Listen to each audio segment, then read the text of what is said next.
Warahmatullahi wabarakatuh. Alhamdulillahi rabbil alamin. Walhamdulillahilladzi ja'alana min ibadihil mu'minin.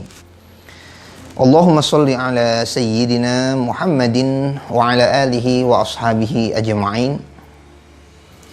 Ikhwan dan akhwat, as-saimin dan as-saimat, kaum muslimin muslimat yang dirahmati Allah dimanapun berada, teriring doa mudah-mudahan senantiasa diberikan nikmat sehat lahir dan batin sehingga dapat menjalani ibadah puasa ini dengan semaksimal mungkin walau dalam suasana social distancing.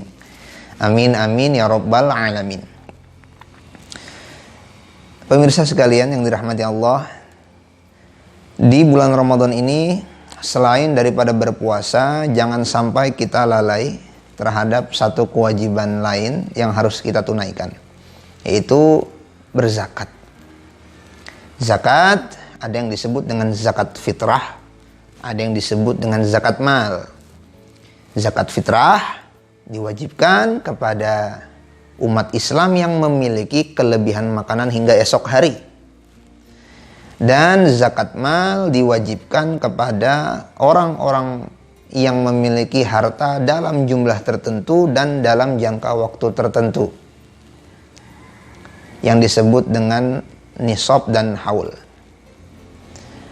Terkait dengan zakat mal, dahulu zakat mal lebih terfokus kepada hasil pertanian, perkebunan, perniagaan. Tetapi seiring perkembangan zaman, para ulama merumuskan kategori zakat mal, ada yang disebut dengan zakat profesi atau zakat penghasilan. Apakah ini satu kebaruan dalam agama? Tentu tidak. Justru adanya zakat mal ini adalah asas keadilan dalam Islam. Seperti ini contohnya, orang yang bertani punya resiko gagal panen. Begitupun juga dengan orang yang berkebun punya resiko gagal tumbuh, gagal panen. Begitupun juga orang yang berniaga memiliki resiko dalam perniagaan.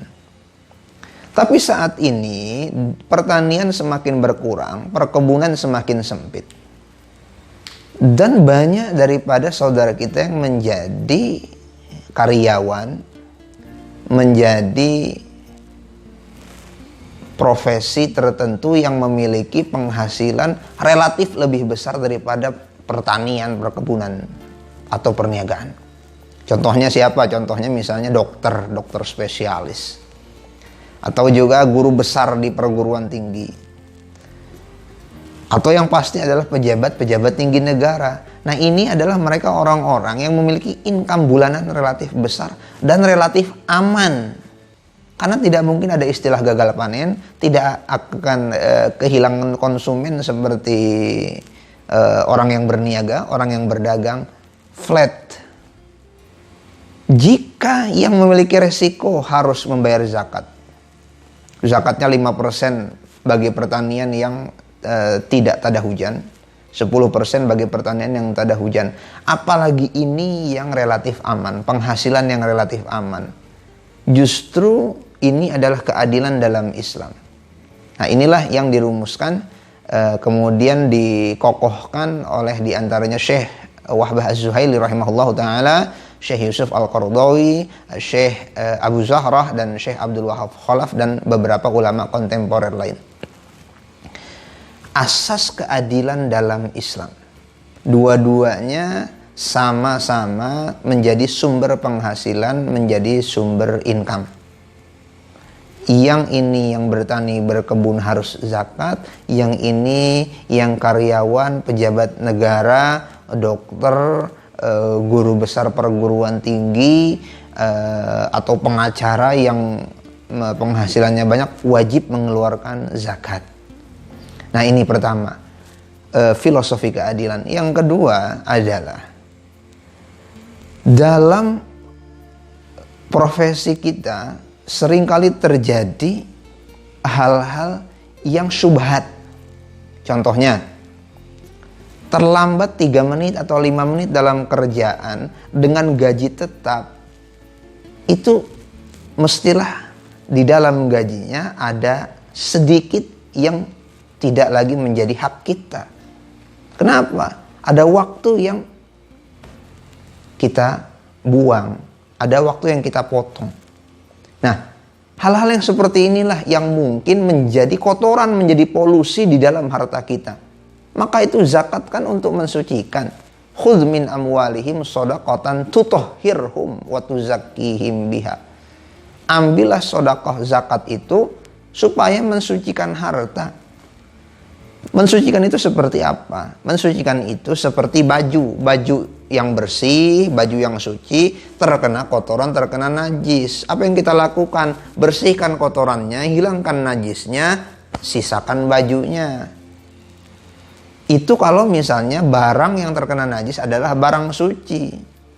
Tetapi kalau barang itu sendiri sudah najis, barang sendiri itu kotor, maka dia tidak bisa dibersihkan. Contohnya apa? Kotoran kucing misalnya, mohon maaf. Kotoran kucing ini tidak bisa dibersihkan. Mengapa? Karena dia kotoran. Kalau dibersihkan ya habis, namanya juga kotoran. Yang bisa dibersihkan itu adalah batu yang terkena kotoran kucing. Bersihkan kotorannya, tersisa batunya. Maka zakat profesi hanya bisa dari profesi yang halal. Penghasilan yang halal. Boleh jadi ada orang mencuri, penghasilan bulanannya besar sekali. Nisab orang yang zakat profesi ini nisabnya adalah 653 kg beras. Kalau per kilo hitungannya 10.000 berarti 6.530.000. Orang yang punya uang 6.530.000 wajib membayar zakat profesi. Nah, sekarang ada maling yang penghasilan bulanannya puluhan juta. Wajibkah dia bayar zakat? Tidak usah bayar zakat, itu kotoran. Bayar zakat juga percuma, makan saja sendiri. Kenapa? Kotoran dibersihkan, ya harusnya habis. Berarti cara membersihkan harta maling adalah dengan kembalikan itu kepada yang berhak. Jangan sisakan sedikit pun. Begitupun juga dengan koruptor. Koruptor yang korupsi miliaran tidak perlu bayar zakat, makan saja sendiri. Tapi kalau ingin benar-benar dibersihkan, serahkan semuanya tanpa tersisa. Nah, inilah zakat profesi harus berasal dari harta yang halal. Kemudian manfaat daripada zakat profesi ini adalah dengan banyaknya jumlah karyawan, jumlah profesi-profesi yang memiliki income bulanan, jika benar-benar dikeluarkan secara jujur, maka ini akan mempersempit jarak antara orang yang kaya dan orang yang miskin. Mengapa? Karena banyak betul orang yang memiliki income bulanan, memiliki profesi yang penghasilannya tinggi setiap bulannya. Jika benar-benar dikeluarkan secara jujur, insya Allah akan sedikit orang-orang yang kesulitan di negara kita ini. Nah, inilah manfaat-manfaat daripada zakat profesi. Ini memang sesuatu yang baru tetapi bukan diada-adakan. Ini adalah kemestian untuk keadilan, untuk mensucikan, dan untuk mempersempit jarak daripada kesenjangan ekonomi yang ada di masyarakat kita. Demikian, hadanallahu ikum ajma'in. Assalamualaikum warahmatullahi wabarakatuh.